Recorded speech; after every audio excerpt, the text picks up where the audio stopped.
કુખ્યાત underworld Don રવિ પૂજારી ઝડપાયો છે। રવિ પૂજારીને ઝડપવામાં ગુજરાત એટીએસનું મહત્વનું યોગદાન છે। સમગ્ર ઓપરેશનમાં બેંગ્લોર પોલીસના સતત સંપર્કમાં એટીએસ હતું। આફ્રિકાના સેનેગલમાં રવિ પૂજારી અંડરગ્રાઉન્ડ હતું। આ ઝડપાયેલ રવિ પૂજારીને આગામી દિવસોમાં ભારત લાવવામાં આવશે। સેનેગલ પોલીસ રવિ પૂજારીને ભારતીય એજન્સીને સોંપશે।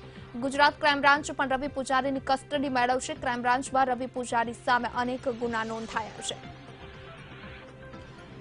વધુ વિગત આપશે સંવાદદાતા અનિતા પટની ફોન લાઈન પર જોડાઈ ગયા છે। અનિતા, રવિ પૂજારી જે છેલ્લા ઘણા સમયથી વોન્ટેડ હતો અંડરવર્લ્ડ ડોન, હવે રવિ પૂજારી આખરે ઝડપાઈ ગયો છે। શું વિગત પ્રાપ્ત થઈ રહી છે? સમગ્ર ઓપરેશન કઈ રીતે પાર પાડ્યો?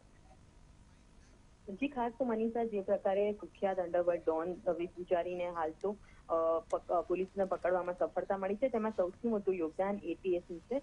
એટીએસ ઘણા સમયથી રવિ પૂજારીને સર્વેલન્સને લઈને તપાસમાં હતી। દરમિયાન તેમને બાતમી મળી કે જે રવિ પૂજારી છે તે પોતે આફ્રિકામાં છુપાયો છે। આફ્રિકાના સેનેગલમાં તે છુપાયો હોવાની માહિતીને લઈને તેમણે સેન્ટ્રલ એજન્સીને જાણ કરી હતી અને ત્યારબાદ જે બેંગ્લોર પોલીસના સતત સંપર્કમાં રહીને ગુજરાત એટીએસ અને બેંગ્લોર પોલીસે આ ઓપરેશન પાર પાડ્યું હતું અને આફ્રિકાના સેનેગલમાં આફ્રિકાની પોલીસની મદદ લઈને રવિ પૂજારીની ધરપકડ કરવામાં આવી છે। મહત્વનું છે કે રવિ પૂજારી વિરુદ્ધ અનેક ગુના દાખલ થયા છે, જેમાં ગુજરાતમાં અનેક લોકોને ધમકી આપવામાં આવી છે, જેમાં રાજકીય નેતાઓનો પણ સમાવેશ થાય છે, સાથે બિલ્ડરોનો પણ સમાવેશ થાય છે। ક્રાઇમ બ્રાન્ચમાં જે ફરિયાદ દાખલ થઈ છે તેને લઈને હાલ તો અમદાવાદ ક્રાઇમ બ્રાન્ચ તેની કસ્ટડી મેળવવાની પણ કાર્યવાહી હાથ ધરવાની છે।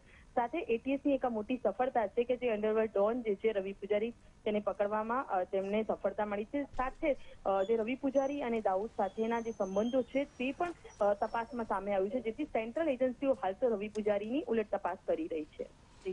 આભાર અનિતા, આપનું સમગ્ર માહિતી વિસ્તારથી આપવા માટે।